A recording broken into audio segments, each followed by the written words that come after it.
In the quiet valleys of Nepal, a storm was brewing long before it burst onto the streets in 2025. The mountains had always given the country a sense of timelessness, a feeling that nothing could truly disturb the rhythm of life. But in an age when digital screens carried more influence than the voices of politicians, change was inevitable. The spark that ignited the upheaval came not from traditional battlefields or parliaments, but from the invisible networks of social media. For years, Nepal had struggled with fragile governance. Political leaders often promised reform, but delivered little. Corruption scandals were whispered about at tea stalls, and the younger generation, increasingly educated and digitally connected, grew restless. Platforms like Facebook, X, formerly Twitter, YouTube, and TikTok became their arena, not just for entertainment, but for activism, debate, and outrage. Memes replaced leaflets, hashtags replaced slogans. It was through these spaces that Gen Z, the most restless of Nepal's citizens, found its voice. When the government announced in early 2025 that every major social media company operating in Nepal had to register with the Ministry of Information and Communication, many viewed it as an attempt at bureaucratic control. Officials claimed it was necessary for transparency and national security, but few believed them. Skepticism was natural in a country where political elites had long used laws as weapons to silence critics. Registration, critics argued, was a thinly veiled threat, a way to bring global platforms under the thumb of a small, corrupt ruling class. When some of these platforms refused to comply, the government struck back with an iron fist. Overnight, millions of Nepalis found themselves locked out of the very apps that had become their windows to the world. Facebook, X, YouTube, Reddit, LinkedIn, Snapchat, Signal, all were suddenly inaccessible. In a society where the internet had bridged the gap between Himalayan villages and bustling global metropolises, this was more than an inconvenience. It felt like exile. Young Nepalis described it as losing the air we breathe. The ban was supposed to silence dissent, but it achieved the opposite. Students, freelancers, and unemployed graduates, the backbone of the digital community, were furious. Many had built livelihoods around online work, teaching English via Zoom, freelancing on Upwork, streaming on YouTube, or selling crafts through Instagram. In an economy already battered by inflation and limited opportunities, cutting off social media meant cutting off survival. But beyond the economic blow, there was something even deeper, a violation of identity. For Gen Z, raised in the era of globalization, social media was not just a tool, it was culture itself. Their music came from YouTube, their conversations from WhatsApp, their communities from Discord. To them, the government's action was not about transparency, but about silencing a generation. Outrage quickly spilled onto the streets of Kathmandu. At first, the gatherings were small, clusters of students with homemade placards, shouting slogans against censorship. But images and videos, smuggled through VPNs and shared globally, inspired thousands more to join. Ironically, the very networks the government sought to suppress became the channels through which protesters organized. Secret telegram groups buzzed with instructions: which streets to march, which slogans to chant, which intersections to occupy. The first major clash happened outside the Ministry of Communication. Riot police formed barricades, armed with shields and tear gas. Protesters carried nothing more than banners and smartphones. The scene was symbolic. One side armed with the tools of an older order, batons and uniforms, while the other wielded the weapon of the new age, the digital voice. As chants of "no ban, no silence" echoed through the capital, the authorities realized that what they had unleashed was no ordinary protest. The government underestimated how personal the issue had become. The anger wasn't abstract. It was fueled by very visible symbols of hypocrisy. Online images circulated of so-called Nepo kids, children of ministers and business tycoons, flaunting luxury cars, designer clothes, and vacations in Dubai. These images were posted on the very platforms that the government now sought to ban. For ordinary Nepalis, especially the young who saw no path beyond underemployment and migration, this was salt in a wound.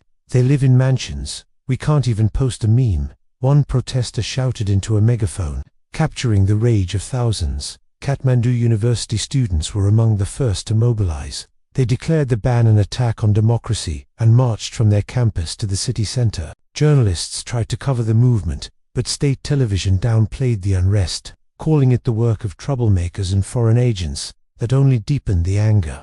Within days, the protests had spread beyond the capital, reaching Pokhara, Bharatnagar, and even remote mountain towns, where young people marched carrying signs written in both Nepali and English, appealing to the global community. We are not silent. The ban also created an unintended sense of unity. Nepal's politics had long been fractured by divisions, party loyalties, caste, region, but this time, the cause was universal.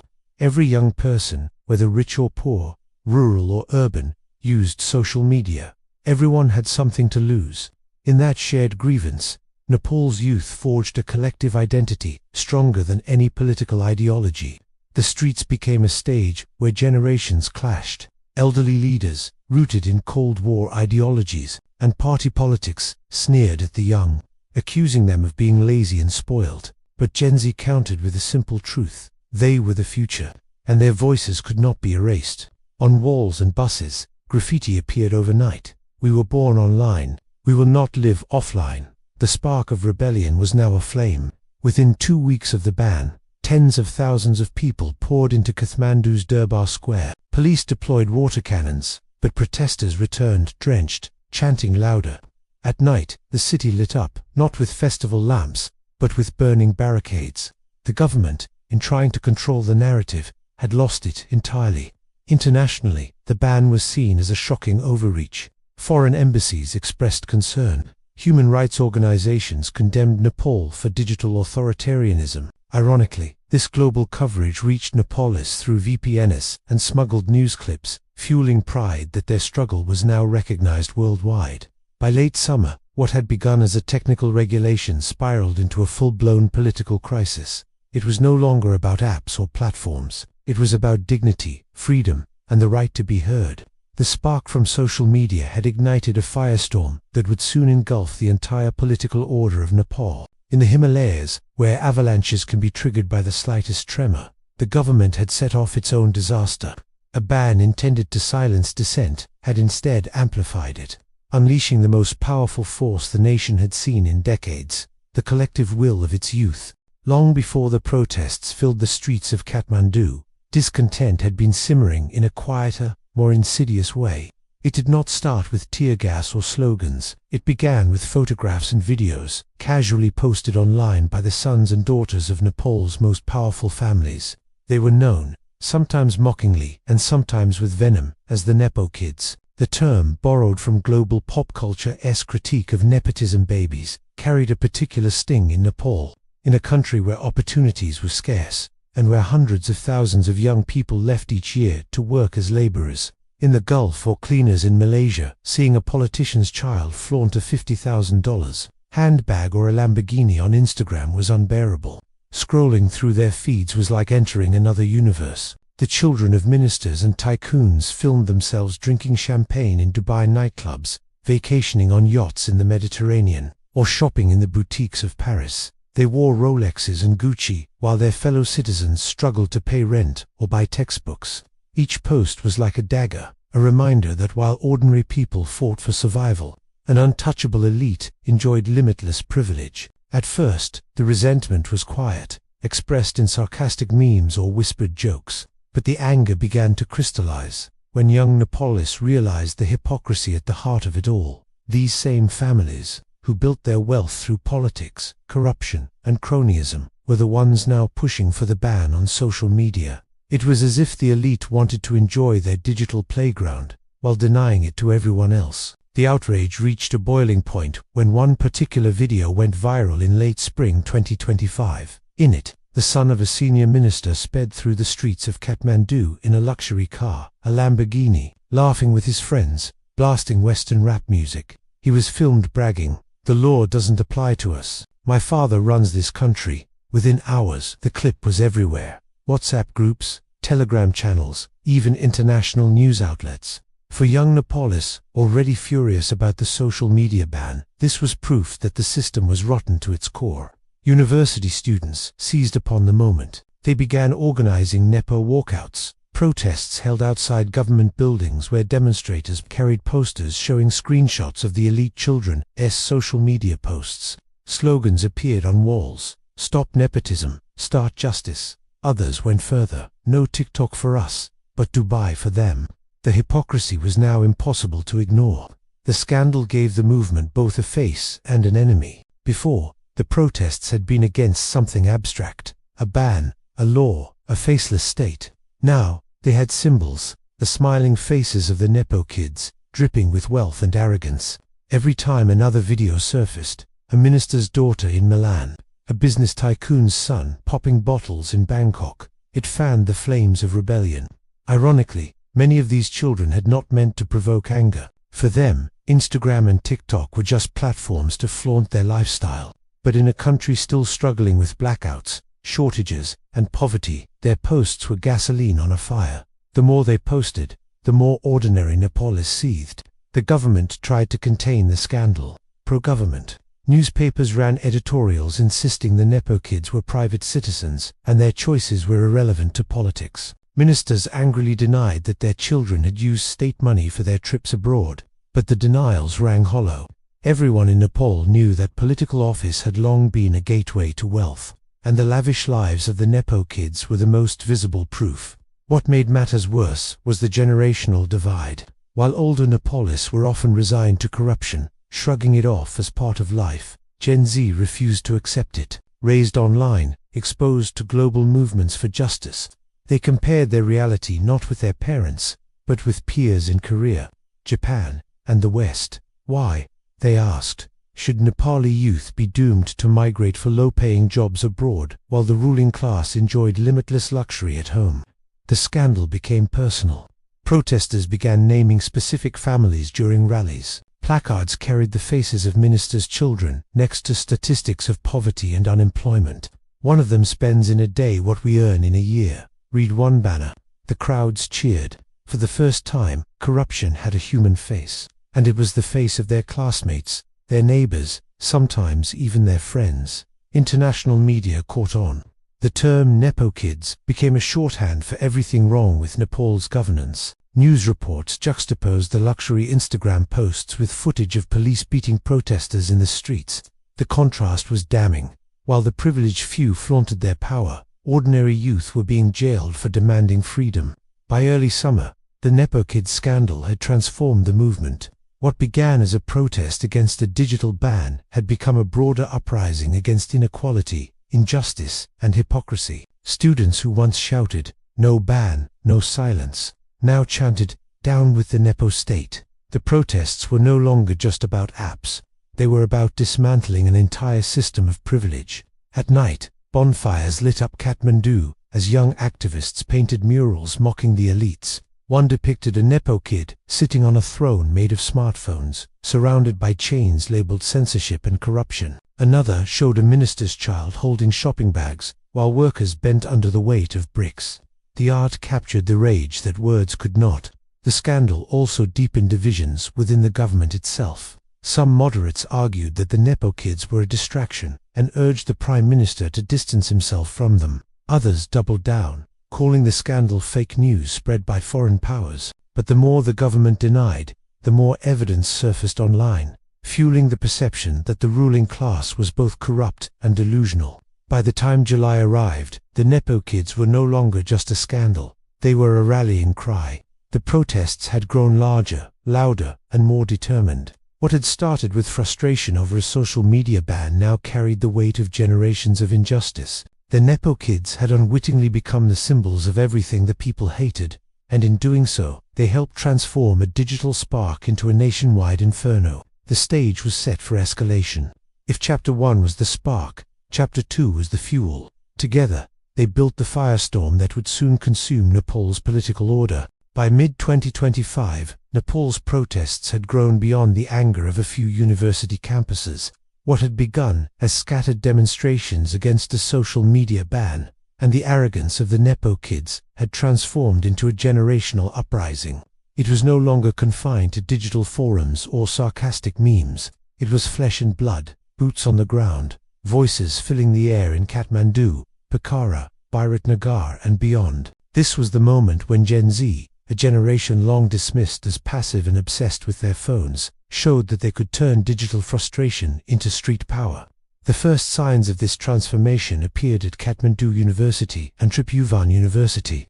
At Tribhuvan, students organized a march that began inside the campus gates.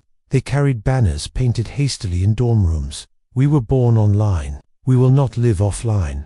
Others simply wrote, "No ban, no Nepo state" in thick black paint. At first, the authorities assumed it would be another small outburst, loud but containable. But as the marchers poured onto the main roads, ordinary citizens joined in. Shopkeepers, street vendors, even taxi drivers left their stalls and vehicles to march alongside the students. By the time the procession reached the city center, thousands had gathered. The streets of Kathmandu, usually choked with traffic, became rivers of chanting youth. They shouted slogans not just against the ban, but against the broader rot of the political system. The sound was deafening, a chorus of voices, many shouting through megaphones, others simply screaming until their throats went raw. Their demands were no longer vague calls for freedom but sharp, pointed accusations. "You steal our future. You steal our voice." Gen Z carried the protests with an energy that baffled the older generation. Unlike their parents, who had endured decades of instability with weary resignation, these young people refused to bow. Many had grown up during Nepal's civil war years, but they had come of age in the era of globalization. They watched K-pop stars rise to international fame, saw Greta Thunberg challenge world leaders, and observed revolutions organized online in Hong Kong, Myanmar, and the Middle East. They were not afraid of authority. They were inspired by defiance. Digital tools became their secret weapon. Though most mainstream platforms were banned, youth quickly adapted, using VPNs, Telegram, and Signal to coordinate. Flyers spread online faster than the police could tear them down in the streets.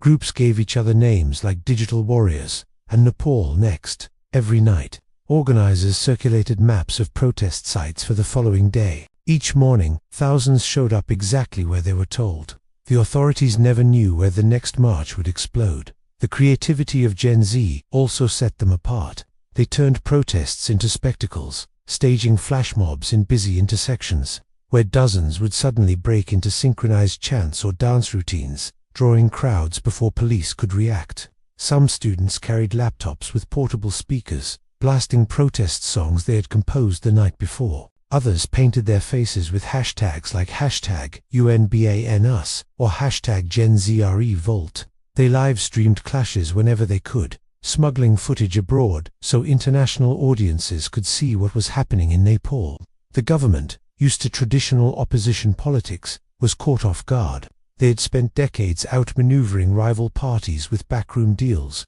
bribes, and intimidation. But they did not know how to fight a generation that had no single leader, no centralized structure, and no fear of being labeled radical. When one student leader was arrested, 10 more appeared to take their place. When police broke up one march, another erupted across the city. By July, the protests had taken on the rhythm of daily life. Each morning, thousands of young Nepalists checked their phones, VPNs activated, waiting for the message of where to gather. Each afternoon, the streets echoed with chants. Each evening, the air filled with tear gas and the acrid smoke of burning barricades. Kathmandu became a city in permanent upheaval. The bravery of the youth was extraordinary. They faced water cannons and batons, yet they returned day after day. Videos showed students shielding younger protesters with their bodies, dragging the injured to safety, and chanting even as police tear gas filled their lungs. "You can beat us, but you can't silence us," they shouted. Their determination inspired even older citizens, many of whom had never joined a protest before. Parents began marching alongside their children, sometimes with infants on their shoulders. The generational clash was stark. Older politicians mocked the youth, calling them spoiled children angry about losing TikTok. But the protesters countered with biting clarity. "We Danti want TikTok, we want justice." Their signs listed real grievances: rising unemployment, inflation, the brain drain of young talent forced abroad, and corruption that siphoned money into the pockets of the elite. For them, social media was only the spark. The fire was inequality itself.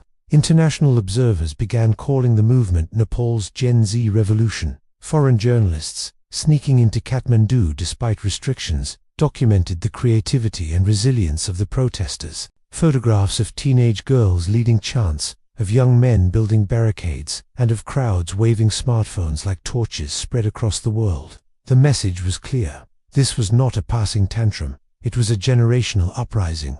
The authorities grew desperate. The police presence increased daily, and rumors swirled that the army might be deployed. But the more the state threatened, the larger the crowds grew. Each act of repression became a recruiting tool. Videos of students being beaten went viral through encrypted channels, drawing even more supporters.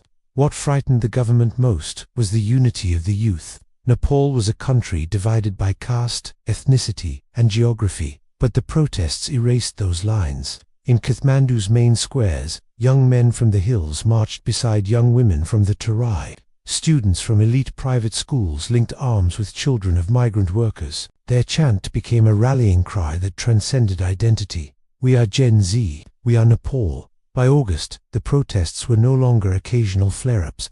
They were a permanent state of resistance. Government buildings were covered in graffiti, streets were blocked with burning tires, and nightly curfews failed to keep people indoors. The young had tasted the power of their collective voice, and they refused to let it be silenced. The rise of Gen Z on the streets marked a turning point. This was no longer about a single law or a single scandal. It was about who would control Nepal's future. The old order, corrupt, elitist, and authoritarian, was being challenged by a generation that had grown up global, digital, and fearless. The spark had turned into a blaze, and the blaze was now a wildfire sweeping across the nation. The government could no longer pretend this was a minor disturbance. The youth had risen, and they were not going back. The revolution had moved from the screen to the street, and Nepal would never be the same again. By the time August bled into September 2025, the government of Nepal realized it was fighting for survival. What had begun as a dispute over social media regulation had grown into the largest mass uprising since the People's movement of 2006. For weeks, the streets had belonged to the young. Their chants echoed off the ancient temples of Kathmandu Valley.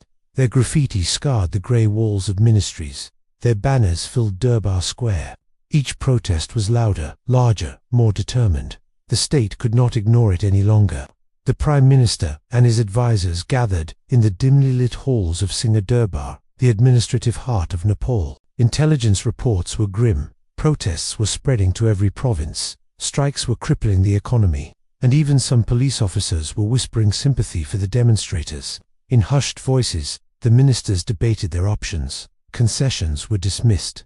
They feared appearing weak. Instead, they reached for the oldest tool of fragile regimes: force. The crackdown began quietly. Police raided student hostels at midnight, dragging suspected organizers from their beds. Internet cafes were shuttered. VPN sellers were arrested.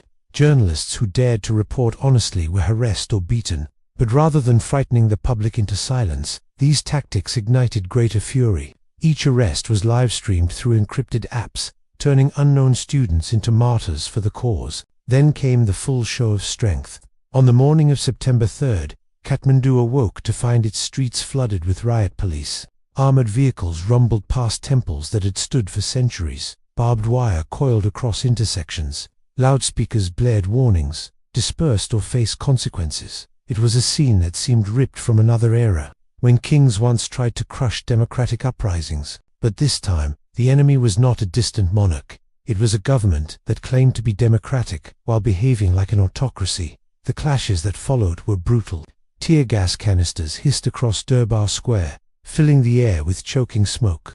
Protesters, many barely out of their teens, wrapped scarves over their faces and doused cloth in vinegar to keep breathing. They hurled back stones and broken bricks, not as weapons of war, but as symbols of defiance. Police advanced in phalanxes, shields raised, batons swinging. The thud of wood on flesh echoed through the alleys. Video clips spread like wildfire. One showed a young woman standing atop a barricade, waving the national flag as tear gas exploded around her. Another captured police firing live rounds into the air, and, in some cases, into the crowd. Blood stained the cobblestones. Ambulances screamed through the chaos, carrying the injured to overcrowded hospitals. By evening, at least a dozen were confirmed dead. The government declared curfew. After sunset, Kathmandu's bustling streets, usually alive with vendors and music, fell eerily silent. Soldiers patrolled with rifles slung over their shoulders. Anyone caught outside risked arrest or worse.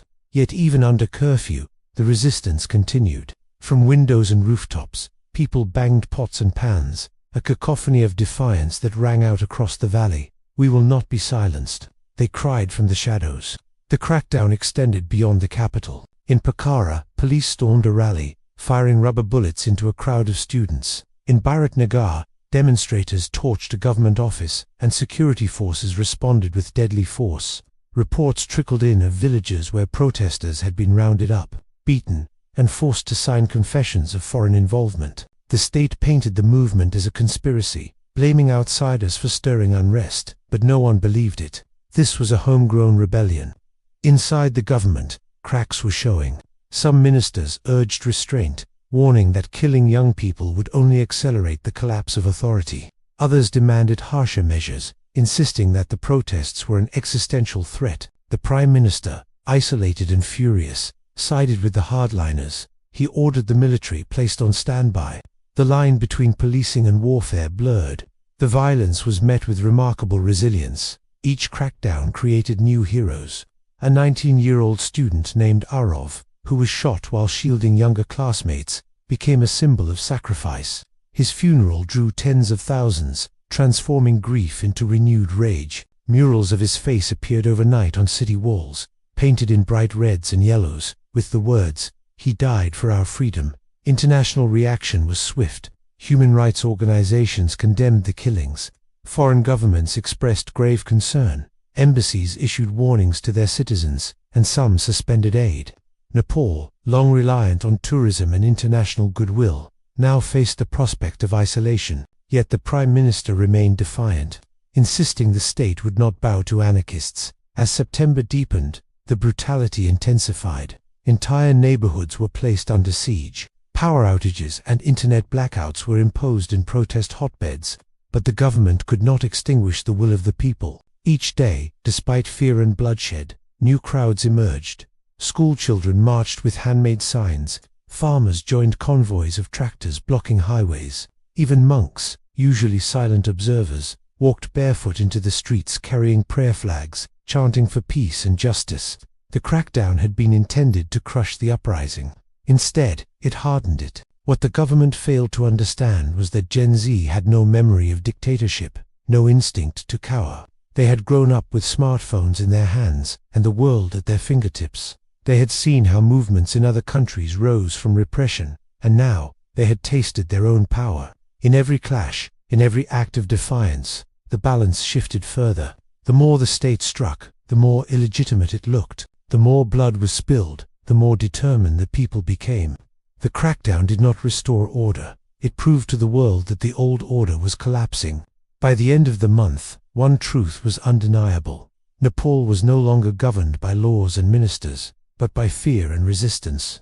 The government had unleashed its full might, and still the youth would not yield. The streets belonged to them, and the cries of the fallen echoed louder than any official decree. The crackdown was not the end of the revolution, it was its escalation. The government had chosen war against its own children, and in doing so, it had signed its own death warrant. Kathmandu had always been a city of contrasts. Ancient temples standing beside neon billboards, rickshaws weaving between motorcycles, the smell of incense mingling with exhaust fumes. But in September 2025, the capital of Nepal transformed into something unrecognizable. The protests, once spirited and defiant, had entered a darker phase. The government's crackdown had spilled blood, and the people responded in kind. Kathmandu was no longer just a protest ground, it had become a battlefield. The first fires erupted near Durbar Square. Protesters, enraged by the deaths of their fellow students, dragged tires into the streets and set them alight. The black smoke curled into the sky, blotting out the spires of temples that had stood for centuries. Flames licked the air as barricades of wood, plastic, and scrap metal were piled higher and higher. It was a shocking sight. The ancient heart of Nepal, usually filled with tourists snapping photos of carved pagodas, now drowned in smoke and sirens. The police tried to push back with tear gas, but the crowds had grown too large. Young men in bandanas hurled bricks. Women, clutching scarves over their faces, passed bottles of water to the front lines. Shopkeepers banged their shutters shut as the chaos swept past. Foreigners trapped in hotels peered nervously from windows, cameras catching glimpses of a revolution in real time. By afternoon, clashes had spread to New Road, Ratna Park, and Thamel, the tourist district. Protesters stormed a government office and set it ablaze. Flames gutted the building, and papers, government files, contracts, ledgers, fluttered into the sky like confetti. Some of those papers were snatched by protesters, revealing evidence of corruption. Contracts awarded to cronies, inflated budgets, payments siphoned to ghost companies. The documents circulated online, fueling even greater anger. What had been rumors of corruption now lay in black and white for all to see. That night, Kathmandu glowed orange. Government vehicles were overturned and burned. Posters of ministers were ripped down and shredded. Statues of political leaders were defaced with red paint, symbolic blood. On one street, a massive mural appeared, a clenched fist rising from flames, painted overnight by anonymous artists. Beneath it, the words, "If justice burns, the city burns too." The government's response was swift and merciless. Security forces, armed with rifles and shields, stormed into neighborhoods, breaking down doors in search of agitators. Families huddled in their homes as soldiers marched through alleys, dragging away young men suspected of organizing protests. Gunshots cracked in the night. Hospitals reported dozens of wounded, some with bullet wounds to the chest and head. By dawn, at least 20 more lay dead. But the crackdown only deepened the fury. The next day, tens of thousands flooded the streets again. They no longer came with just banners. They came with makeshift shields, helmets fashioned from cooking pots, and sticks pulled from construction sites. The protests had shifted from symbolic resistance to open rebellion. Kathmandu's economy ground to a halt. Shops remained shuttered, banks closed, buses stood idle in garages. Streets once clogged with traffic were now choked with burning barricades. Curfew was declared, but no one obeyed. Instead, each declaration of order became another rallying cry. Your curfew is not our silence. The symbolism of the uprising grew more potent. Protesters lit torches and marched through the city at night, chanting prayers for the dead while vowing to fight for the living. Religious leaders, usually silent in political matters, began to speak. Some monks joined processions, carrying prayer flags alongside banners of protest. In a city where spirituality infused daily life, the sight of monks standing with students was electrifying. International media beamed images of Kathmandu's flames across the globe. Photos of students crouched behind barricades, temples shrouded in smoke, and soldiers advancing with rifles appeared on the front pages of major newspapers. The world saw Nepal not as a remote Himalayan kingdom, but as the center of a struggle between youth and authoritarianism. The government grew desperate. Ministers called the protesters terrorists and claimed foreign powers were manipulating Nepal. But even their supporters knew the truth. This was no foreign plot. It was the voice of an entire generation, raised against the system that had failed them. For many Nepalis, the turning point came when the Singha Durbar itself, the seat of government, was attacked. Protesters stormed the gates, hurling stones and bottles. Security forces unleashed live ammunition. The square outside became a scene of carnage, littered with broken glass, bullet casings, and pools of blood. Dozens were injured, several killed. Yet even as the bodies were carried away, more protesters pressed forward. The symbolism was clear. The people were at the gates of power, and no wall or weapon could hold them back forever. As the fires raged, whispers spread. The government could fall. Ministers reportedly fled their homes, fearing retribution. The Prime Minister, once defiant, now rarely appeared in public, protected by heavy security. Some generals questioned whether continued violence would break the army itself, as soldiers were ordered to shoot their own countrymen. Kathmandu was in flames, both literally and metaphorically. The city burned with fire, with grief, with rage, but it also burned with hope. For the first time in decades, the people felt they were no longer powerless. Their chants shook the foundations of a system long considered immovable. Their defiance lit up the night more brightly than the fires consuming the streets. The world watched, waiting to see whether Kathmandu's flames would consume only the city or the entire political order of Nepal. The flames consuming Kathmandu were not just in the streets. They had seeped into the halls of government, licking at the foundations of the state. By September 2025, the Prime Minister, K.P. Sharma Oli, found himself encircled, not by foreign enemies or rival parties, but by his own people, his own cabinet, and the inevitability of history. Inside the heavily guarded Singha Durbar, the air was thick with fear and suspicion. Ministers shuffled into late-night meetings, their faces pale, their whispers sharp. Some urged compromise, pointing to the rising death toll and the fury that refused to fade. Others demanded harsher measures, arguing that showing weakness would doom them all. The Prime Minister sat at the center of it, stubborn and unyielding, his jaw clenched as reports piled on his desk. Protests in all 7 provinces, curfews ignored, barricades spreading, at least 30 dead, hundreds wounded, international condemnation mounting. The once confident leader now resembled a man fighting shadows. His speeches, broadcast on state television, were filled with defiance. "We will not allow anarchists to destroy our democracy." But outside, those words rang hollow. For the people, democracy had already been stolen, and Oli had become its thief. Rumors swirled of splits within the ruling party. A few senior ministers quietly reached out to opposition leaders, testing the waters of a postally government. Others contacted the military, gauging its loyalty. Within the army itself, whispers grew louder. Should soldiers continue shooting at their own brothers and sisters? Some units hesitated to follow orders. Others fired reluctantly, their hearts heavy. The Prime Minister, aware of these cracks, doubled his security. He rarely appeared in public, traveling only in armored convoys surrounded by commandos.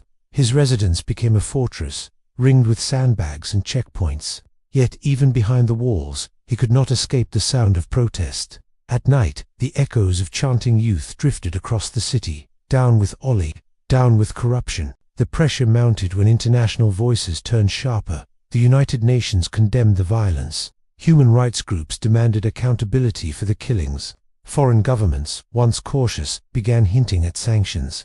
Aid programs, vital to Nepal's fragile economy, hung in the balance. For a country dependent on tourism, remittances, and international goodwill, the cost of defiance was steep. Inside Nepal, symbols of state power crumbled. Government offices were defaced, local party headquarters torched. Even some bureaucrats refused to report to work, fearing the wrath of demonstrators. Judges hesitated to prosecute arrested protesters. Police officers, exhausted from endless clashes, began resigning or defecting. The machinery of government was sputtering, its gears grinding to a halt. The Prime Minister faced an impossible choice: concede and admit defeat, or continue the crackdown, risking civil war. His closest allies urged him to hold firm, reminding him of his legacy as a strongman who had outmaneuvered rivals for years. But even he sensed the tide turning. One night in mid-September, an emergency cabinet meeting stretched past midnight. The room was tense, ministers shouting over one another. Some demanded that the army impose martial law. Others warned that such a step would collapse the nation entirely. As arguments raged, one minister, usually loyal, slammed his fist on the table and shouted, "If we do not change course, Prime Minister, your name will be remembered, not as a leader, but as a butcher." The silence that followed was deafening. Outside the palace walls, the protests escalated. On September 15th, tens of thousands surrounded Singha Durbar itself. They carried torches, chanting for the Prime Minister's resignation. Police lines wavered under the sheer force of the crowd. For hours, it seemed as if the gates of government would fall. Only a sudden downpour of monsoon rain prevented bloodshed, scattering the marchers temporarily. But everyone knew they would return. The walls were closing in. Each day, newspapers carried rumors of defections. Each night, whispers spread of negotiations behind closed doors. Even some of the Prime Minister's bodyguards were rumored to be wavering. He had become a man in a shrinking circle, his allies dwindling, his enemies multiplying. In his private moments, Oli stared at the portraits of past leaders lining the corridors of Singha Durbar. Many of them had fallen, toppled by revolutions, forced into exile, or erased by history. Was he next? Could he cling to power when the streets had already rejected him? The answer was becoming clear. Every chant outside his window, every headline abroad, every tear gas canister fired in the streets drew the same conclusion. The Prime Minister was in the crosshairs. His rule was collapsing, not with the quiet erosion of politics, but with the roar of a generation demanding his end. In the days to come, Oli would face the hardest decision of his career, and perhaps of Nepal's modern history. step down and allow a transition, or cling to power and risk dragging the country into ruin. Either way, the man who once boasted of his strength now stood on the brink, a leader cornered by the very people he had sworn to serve. Kathmandu's flames were no longer just in the streets, they had reached the palace gates, and soon they would consume the Prime Minister himself. The palace walls had never felt so fragile. By late September 2025, Kathmandu pulsed with a single demand: the resignation of Prime Minister KP Sharma Oli. His name, once spoken with authority, had become a curse scrawled on city walls, shouted in chants, and painted on banners waving defiantly above barricades. The air itself seemed to tremble with inevitability. Power was slipping through his fingers, and everyone, allies, enemies, and ordinary citizens, could see it. Inside Singha Durbar, the atmosphere was suffocating. The grand marble halls, once bustling with bureaucrats, now echoed with silence. Ministers arrived with hollow eyes, shuffling papers they no longer believed in. Each meeting felt less like governance and more like the administration of a crumbling empire. Reports piled on the Prime Minister's desk, provinces paralyzed by strikes, highways blocked, banks closed, and more than 40 confirmed dead in clashes. Each statistic was a wound, bleeding legitimacy from a government already on its knees. The military, long considered the silent pillar of the state, had grown restless. Generals met privately, discussing the unsustainable bloodshed. Soldiers were tired of firing on crowds filled with their own cousins and siblings. Some refused outright, others fired into the air rather than at the people. Rumors spread of mutiny in certain units. The army was loyal to Nepal, but not to a single man, and Oli was beginning to understand that he could not count on their unconditional obedience. The decisive blow came from within his own ranks. Several senior ministers, once his staunch allies, broke publicly with him.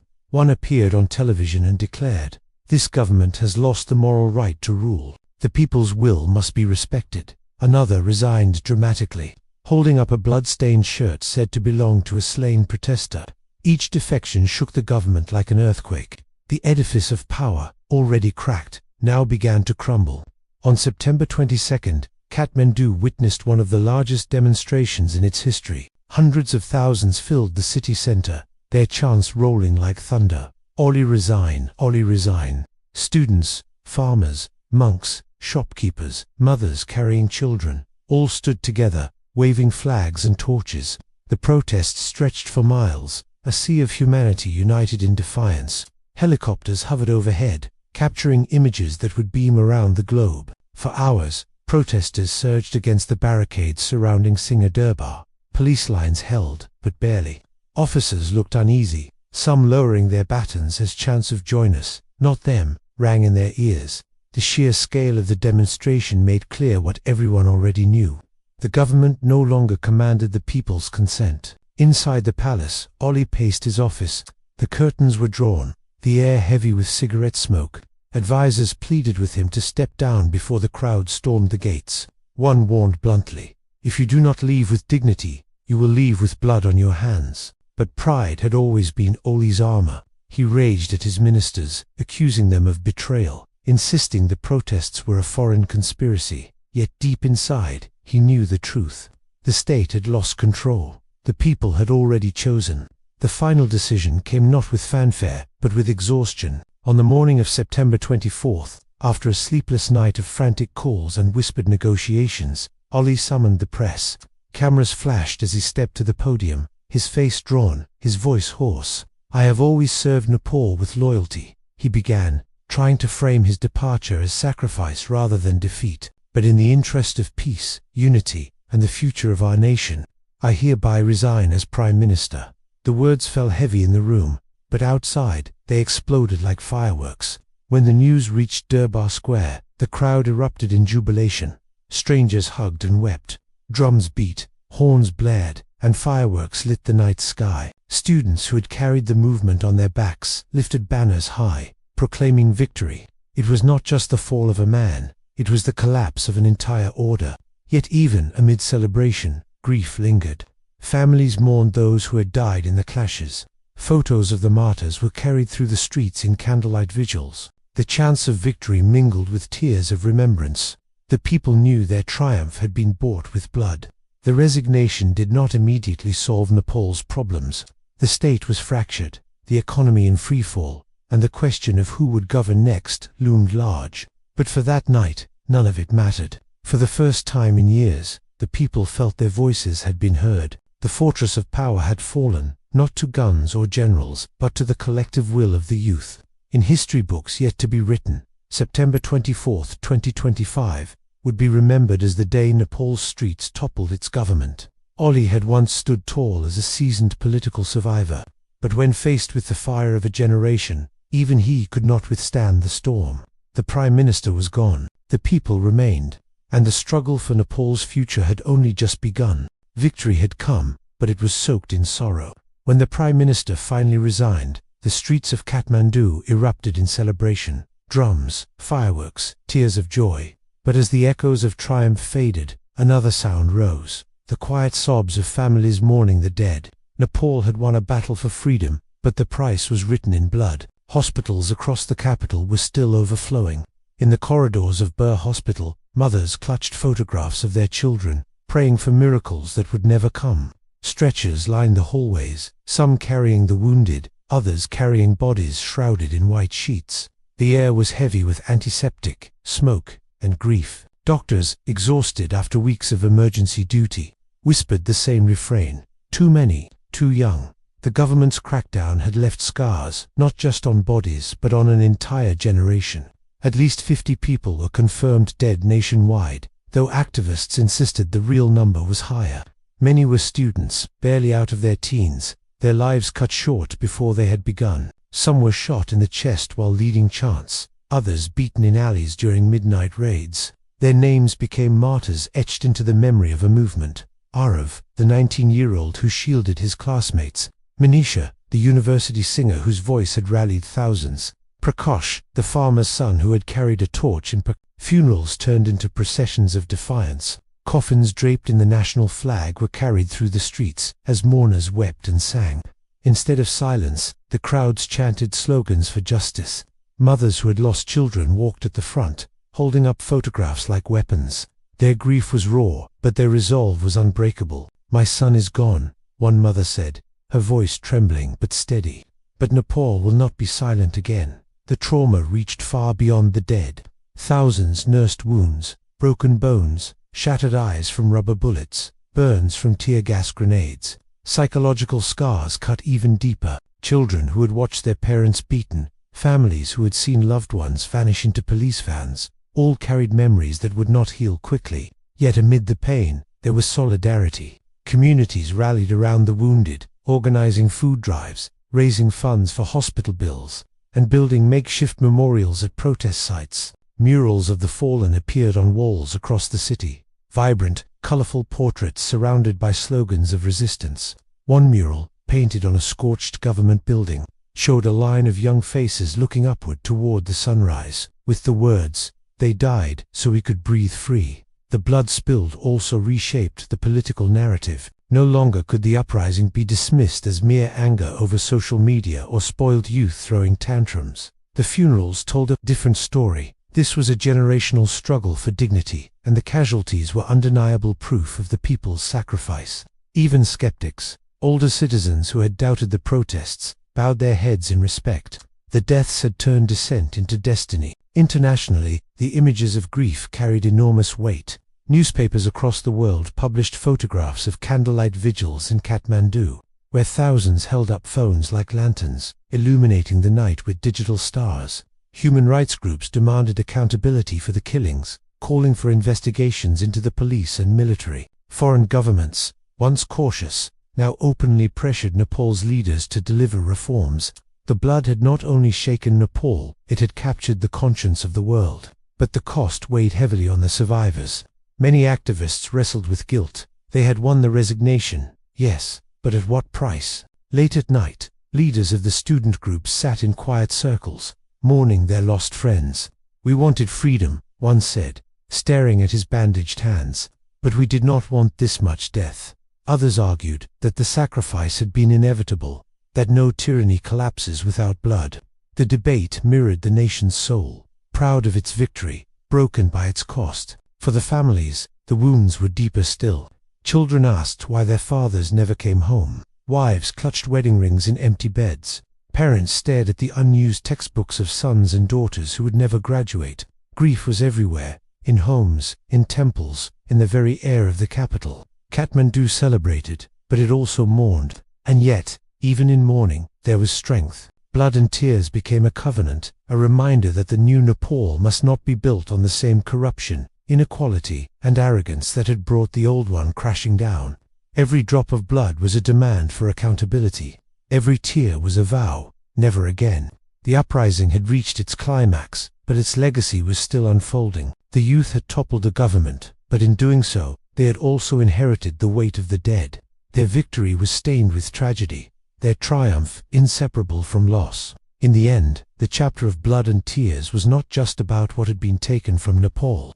It was also about what had been given, the ultimate sacrifice of those who believed that their country could be better. Their voices were silenced, but their memory shouted louder than any protest chant. Nepal was free of its prime minister, but it would never again be free of the memory of those who had paid the price for change.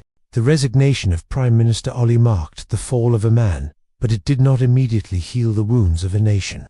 Nepal was still trembling, scarred by weeks of bloodshed and unrest. The streets of Kathmandu were littered with the ashes of barricades, the walls sprayed with graffiti demanding justice. Hospitals still overflowed with the wounded, and families still wept at funerals. The nation had toppled a government, but what came next would determine whether the uprising would be remembered as a revolution or as a fleeting burst of fury. In the days following Ali's departure, an interim government was hastily formed. It was fragile, composed of a patchwork of opposition figures, defectors from the ruling party, and a handful of technocrats. Their first challenge was obvious: calm the streets. The protests had achieved their goal, but the energy of the people had not dissipated. Demonstrators continued to gather daily, not to demand resignation anymore, but to demand answers. What now? They asked. Who will rebuild the country? Who will pay for the blood spilled? The interim leaders knew they had to act fast. Their first concession was immediate and symbolic. The social media ban was lifted in full. Overnight, Facebook, X, YouTube, TikTok, and all other platforms flickered back to life across Nepal. For many, logging back in after weeks of blackout felt like a return to oxygen. News feeds flooded with victory posts, tributes to the fallen, and fiery declarations that freedom had been reclaimed. The government hoped this gesture would ease tensions, but it also carried a risk. The same networks that had fueled the protests could now amplify calls for justice even louder. The second concession was economic. The government announced subsidies for students, relief funds for families of those killed, and promises of reforms to tackle unemployment. It was a desperate attempt to win back goodwill. In villages across the country, officials visited mourning families with envelopes of compensation money. Some accepted, their grief too heavy to resist even symbolic relief. Others spat on the offers, declaring no amount of money could repay the price of their children's lives.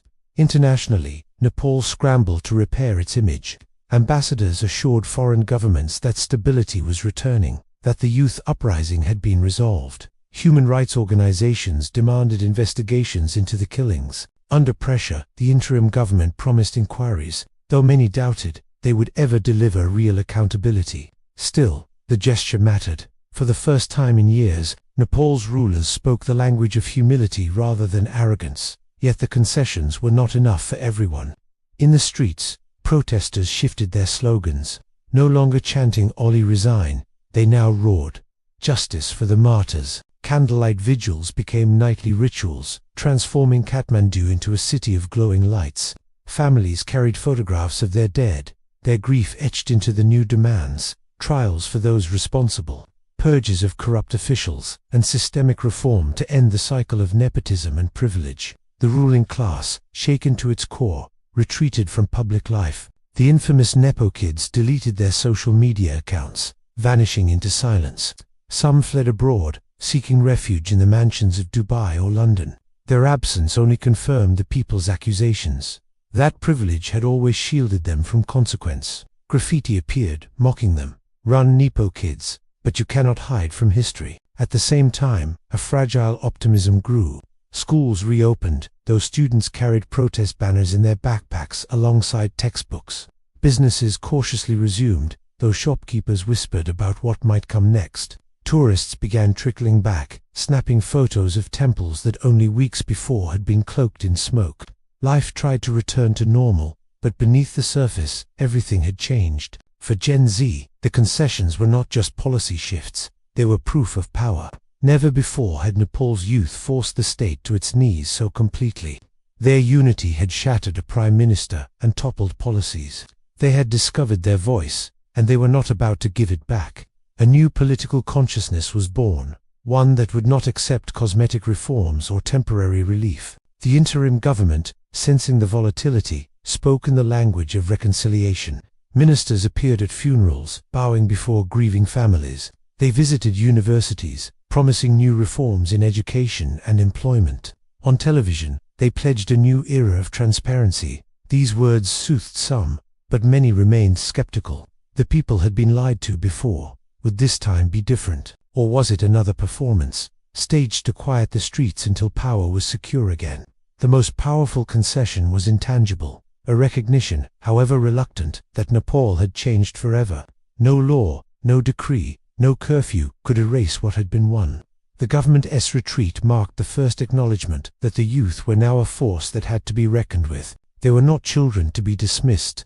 They were citizens whose fire had reshaped the nation. Still, the atmosphere was fragile. Victory carried the weight of expectation.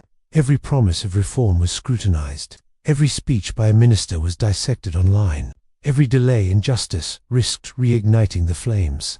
Nepal had won breathing space, but the wounds of blood and tears were still raw. The concessions were steps toward healing, but they were also reminders of how much further the nation had to go.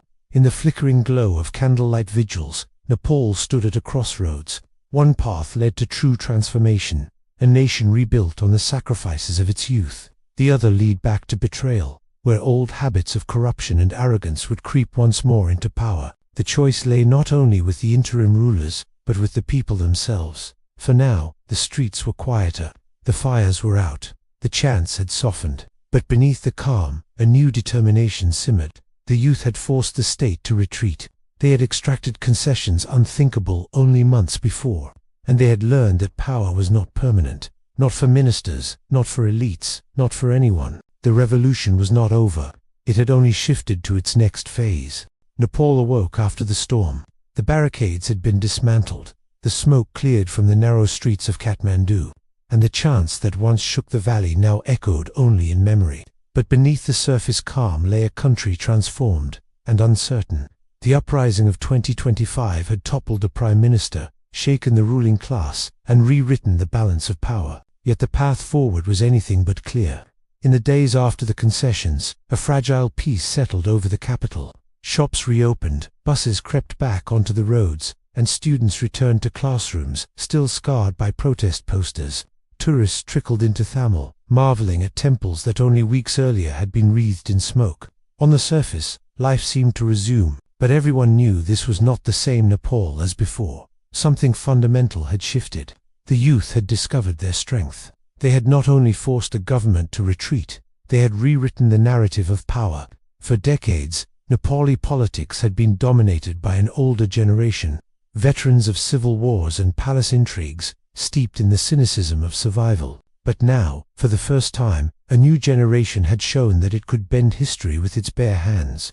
Their victory was not symbolic, it was real, tangible, undeniable. And yet, with victory came responsibility. The chance of Oli resign had been fulfilled, but new questions loomed. Who would govern next? Could an interim coalition hold? How could a nation scarred by bloodshed heal while ensuring that the sacrifices of its martyrs were not forgotten?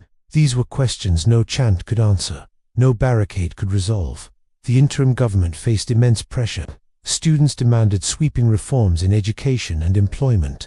Families of the fallen called for trials against those responsible for the killings. Civil society groups pushed for anti-corruption measures and greater transparency. International observers insisted on accountability and democratic stability. The fragile coalition, stitched together in crisis, now bore the impossible weight of expectation. For many, Nepal's skepticism outweighed hope. They had seen promises before, grand speeches of reform, only to watch corruption creep back into every corner of government. "They will betray us again," some muttered in tea stalls, but others believed this time could be different. The scale of the uprising, the depth of the sacrifice, and the unity of Gen Z had created a pressure too powerful to ignore. The young themselves refused to return to silence. Student groups formalized into movements, drafting manifestos for a new Nepal. Social media buzzed with discussions not only of protest but of policy, debates over federalism, equality, economic opportunity, and digital freedom. For the first time, young Nepalists were not just consumers of politics, they were shaping it. Yet danger lurked in the shadows. The economy, already fragile, teetered under the weight of disruption. Tourism had collapsed during the unrest. Foreign investors hesitated. Inflation climbed. Families reliant on remittances from abroad worried about survival. If the new leadership failed to stabilize the economy quickly, disillusionment could spread as fast as hope. There were also fears of backlash. The old elites, though bruised, had not disappeared. Many retreated quietly, waiting for the moment to reassert themselves. The Nepo kids, silenced for now, still carried the wealth and connections of their families. And within the security forces, resentment lingered. Some officers felt humiliated by their inability to crush the protests. If chaos returned, would they attempt to restore order through another crackdown? Internationally, Nepal's image had been rewritten. No longer just the land of the Himalayas and tourism, it was now a symbol of youth defiance against authoritarianism. Foreign journalists compared it to Sri Lanka's uprising, Bangladesh's protests, even echoes of the Arab Spring. This global spotlight brought both opportunity and risk. Aid and solidarity could flow in, but so too could interference, as foreign powers sought to shape Nepal's fragile transition to their advantage. For the ordinary Nepali, the future was both hopeful and uncertain.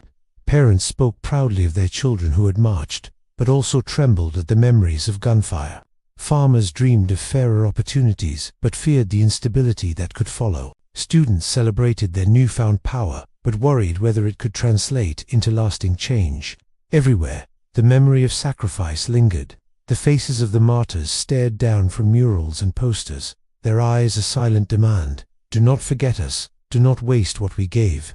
Their blood had watered the soil of change, but whether that soil would grow into justice or relapse into corruption remained unanswered. At night, Kathmandu still glowed with candlelight vigils. Thousands gathered in Durbar Square, holding torches and smartphones aloft, chanting softly, "A new Nepal, a just Nepal." The square had become more than a protest site. It was a sacred ground of memory, a place where grief and hope intertwined. The revolution of 2025 ended not with the collapse of a building, but with the opening of a question. Nepal stood at a crossroads, one path leading to renewal, the other to repetition. The youth had torn down walls, but could they build something stronger in their place? No one knew. But for the first time in a generation, the people dared to believe that the answer might be theirs to write. The flames had died down, but the fire remained, burning not in the streets, but in the hearts of millions. The uncertain future of Nepal was no longer in the hands of the old. It belonged to the youth who had marched, bled, and cried, and their story was only just beginning.